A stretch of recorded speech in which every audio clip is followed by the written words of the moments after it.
अस्सलामुअलैकुम friends, welcome back to my channel. आज का हमारा टॉपिक है सिट्रो सोडा साशे। आज हम बात करेंगे कि सिट्रो सोडा क्या है और इसके क्या क्या इस्तेमाल हो सकते हैं। प्रेगनेंसी और डोज की बात करेंगे और लास्ट में हम इसके साइड इफ़ेक्ट्स के बारे में बात करेंगे। सिट्रो सोडा साशे ये एक यूरिनरी अल्कनाइज़र प्लस एंटासिड मेडिसिन है और ये सिर्फ साशे की फॉर्म में अवेलेबल हैं और साशे जो है ये 5 ग्राम की पैकिंग में अवेलेबल है और इसमें जो फार्मूला यूज़ हुआ है उसका नाम है sodium bicarbonate plus sodium acid citrate plus citric acid और टार्टरिक एसिड इसमें यूज़ हुआ है। ये था सिट्रो सोडा साशे का इंट्रोडक्शन। अब हम इसके यूजेस के बारे में बात करते हैं कि वो कौन सी ऐसी कंडीशंस हैं जिनमें आप सिट्रो सोडा साशे का यूज़ कर सकते हैं। सिट्रो सोडा साशे को आप यूरिनरी अल्कलानाइजेशन में यूज़ कर सकते हैं। यूरिनरी अल्कलानाइजेशन जो है ये एक प्रोसेस है जिसके थ्रू आपके पेशाब में जो एसिड होता है उसको कम किया जाता है और फिर इसकी वजह से आपका पेशाब जो है वो स्मूथली पास आउट होने लगता है। सो अगर आपके पेशाब में एसिड का जो लेवल है वो ज़्यादा हो गया है तो फिर इस कंडीशन में आप सिट्रो सोडा साशे का यूज़ कर सकते हैं और सिट्रो सोडा साशे को आप रीनल एसिडोसिस में भी यूज़ कर सकते हैं। रीनल एसिडोसिस जो है ये एक ऐसी कंडीशन है जिसमें आपके गुर्दे जो हैं वो आपके ब्लड में से एसिड को यूरिन के थ्रू बाहर नहीं निकाल पाते, जिसकी वजह से आपके ब्लड में एसिड का जो लेवल है वो ज़्यादा हो जाता है और फिर इसकी वजह से आपको पेशाब जो है वो कम आने लगता है और आपके पेशाब का जो कलर है वो बहुत पीला हो जाता है और आपके गुर्दों में पत्थरी बनने के जो चांसेस हैं वो भी बहुत ज़्यादा हो जाते हैं। सो अगर आपको रीनल एसिडोसिस है या फिर आपके ब्लड में एसिड का जो लेवल है वो ज़्यादा हो गया है तो फिर इस कंडीशन में भी आप सिट्रो सोडा साशे का यूज़ कर सकते हैं और सिट्रो सोडा साशे को आप यूरिनरी ट्रैक इन्फेक्शन में भी यूज़ कर सकते हैं। अगर आपकी पेशाब की नाली में इन्फेक्शन है या फिर आपके पेशाब की नाली में डिस्कम्फर्ट रहता है या फिर आपको उसमें बेचैनी रहती है तो फिर इस कंडीशन में भी आप सिट्रो सोडा साशे का यूज़ कर सकते हैं और सिट्रो सोडा साशे को आप यूरिनरी रिटेंशन में भी यूज़ कर सकते हैं। अगर आपका पेशाब रुक चुका है या फिर आपका पेशाब जो है वो ठीक तरीके से पास नहीं हो रहा या फिर आपका पेशाब जो है वो बहुत ज़्यादा येलो है तो फिर इस कंडीशन में भी आप सिट्रो सोडा साशे का यूज़ कर सकते हैं और सिट्रो सोडा साशे को आप डिसयूरिया में भी यूज़ कर सकते हैं। डिसयूरिया जो है ये एक ऐसी कंडीशन है जिसमें आपका पेशाब जो है वो पास तो हो रहा होता है लेकिन उसमें दर्द बहुत ज़्यादा होती है। अगर आपके पेशाब में दर्द है या फिर आपके पेशाब में जलन होती है तो फिर इस कंडीशन में भी आप सिट्रो सोडा साशे का यूज़ कर सकते हैं और सिट्रो सोडा साशे का एक अहम यूज़ ये भी है कि आप इसको पाइलाइटिस में भी यूज़ कर सकते हैं। पाइलाइटिस जो है ये एक ऐसी कंडीशन है जिसमें आपके गुर्दों में स्वेलिंग हो जाती है, स्पेशली आपके गुर्दे का जो एक पार्ट है जिसका नाम है पेल्विस, उसमें इन्फ्लामेशन हो जाती है। सो अगर आपके गुर्दों में स्वेलिंग है तो फिर इस कंडीशन में भी आप सिट्रो सोडा साशे का यूज़ कर सकते हैं और सिट्रो सोडा साशे का एक अहम यूज़ ये भी है कि आप इसको यूरिनरी ब्लैडर कैल्कुलाई में भी यूज़ कर सकते हैं।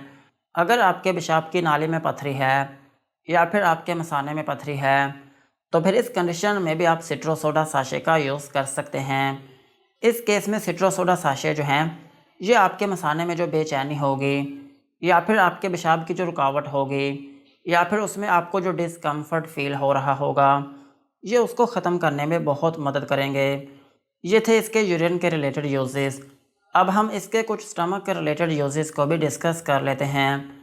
अगर आपका स्टमक अपसेट रहता है तो फिर इस कंडीशन में भी आप सिट्रो सोडा साशे का यूज़ कर सकते हैं और सिट्रो सोडा साशे को आप इनडाइजेशन में भी यूज़ कर सकते हैं। अगर आपका खाना ठीक तरीके से हज़म नहीं हो पाता या फिर आपको बदहज़मी रहती है तो फिर इस कंडीशन में भी आप सिट्रो सोडा साशे का यूज़ कर सकते हैं और सिट्रो सोडा साशे का एक अहम यूज़ ये भी है कि आप इसको फ्लैटुलेंस में भी यूज़ कर सकते हैं। अगर आपका पेट फूला हुआ है तो फिर इस कंडीशन में भी आप सिट्रो सोडा साशे का यूज़ कर सकते हैं और सिट्रो सोडा साशे का एक अहम यूज़ ये भी है कि आप इसको एसिडिटी में भी यूज़ कर सकते हैं। अगर आपके मैदे में एसिड का जो लेवल है वो बहुत ज़्यादा हो गया हो, या फिर आपके मैदे में तेज़ाबियत जो है वो बहुत ज़्यादा हो गई हो, तो फिर इस कंडीशन में भी आप सिट्रो सोडा साशे का यूज़ कर सकते हैं। और सिट्रो सोडा साशे को आप हार्ट बर्न में भी यूज़ कर सकते हैं। अगर आपके सीने में जलन रहती है तो फिर इस कंडीशन में भी आप सिट्रो सोडा साशे का यूज़ कर सकते हैं। और सिट्रो सोडा साशे को आप गैस्ट्रिक ब्लोटिंग में भी यूज़ कर सकते हैं। अगर आपके पेट में गैस बनती है या फिर आपको खट्टे डकार आते रहते हैं, तो फिर इस कंडीशन में भी आप सिट्रो सोडा साशे का यूज़ कर सकते हैं। ओवरऑल अगर हम बात करें तो सिट्रो सोडा साशे जो हैं ये आपके मैदे और आपके पेशाब की नाली की एक मेडिसिन है। अगर आपको पेशाब के रिलेटेड कोई भी मसला हो गया हो या फिर आपका मैदा ख़राब रहता हो, तो फिर इन कंडीशंस में आप सिट्रो सोडा साशे का यूज़ कर सकते हैं। यही थे इसके यूजेस। अब हम इसके डोज के बारे में बात करते हैं। अगर आपकी एज 18 साल से ज़्यादा है तो फिर आप इसका 5 मिलीग्राम का जो एक साशे है ये आप दिन में 3 से 4 मरतबा तक यूज़ कर सकते हैं। और इस साशे को यूज़ करने का जो तरीका है वो ये होता है कि आपने इसको हाफ़ ग्लास पानी में मिलाकर यूज़ करना होता है, और इसको खाली पेट या फिर खाना खाने के बाद कभी भी यूज़ किया जा सकता है। और अगर हम बात करें बच्चों की, तो बच्चों में इस साशे को यूज़ किया जा सकता है, लेकिन कंडीशन ये है कि आपके बच्चे की जो एज है वो कम से कम 6 साल होनी चाहिए। अगर आपके बच्चे की एज 6 साल है या फिर 6 से 12 साल के दरमियान में है, तो फिर आप उसको 5 मिलीग्राम का जो एक साशे है ये आप दिन में 2 से 3 मरतबा तक यूज़ करवा सकते हैं। और अगर हम बात करें प्रेगनेंसी की, तो प्रेगनेंसी में ये FDA कैटेगरी C में फॉल करता है, जिसका मतलब ये है कि ये मेडिसिन प्रेगनेंसी में सेफ़ नहीं है। प्रेगनेंसी में इस साशे को यूज़ ना करें। और ब्रेस्ट फीडिंग मदर्स जो हैं उनमें भी ये साशे रिकमेंडेड नहीं है। सो यही थे इसकी डोज। अब हम इसके साइड इफ़ेक्ट्स के बारे में बात करते हैं कि अगर आप सिट्रो सोडा साशे का यूज़ करते हैं तो आपको क्या क्या नुकसानात हो सकते हैं। सिट्रो सोडा साशे को यूज़ करने से आपको हाइपर सेंसिटिविटी रिएक्शन हो सकता है, यानी कि आपकी स्किन के ऊपर रैशेस या फिर उसमें एलर्जी हो सकती है। और आपको नोज़िया या फिर वॉमिटिंग हो सकती है, यानी कि आपको उल्टी या फिर मतली आना शुरू हो सकती है। और आपको डायरिया हो सकता है, यानी कि आपको लूज़ मोशन आना शुरू हो सकते हैं। और आपके पेट में दर्द हो सकती है। और आपको डिज़ीनेस हो सकती है, यानी कि आपको थोड़ी बहुत नींद आना शुरू हो सकती है। सो यही थे सिट्रो सोडा साशे के uses, doses and side effects. आज की वीडियो को यहीं पर ख़त्म करते हैं। वीडियो अच्छी लगी हो तो चैनल को सब्सक्राइब करें एंड बेल आइकन को प्रेस करें।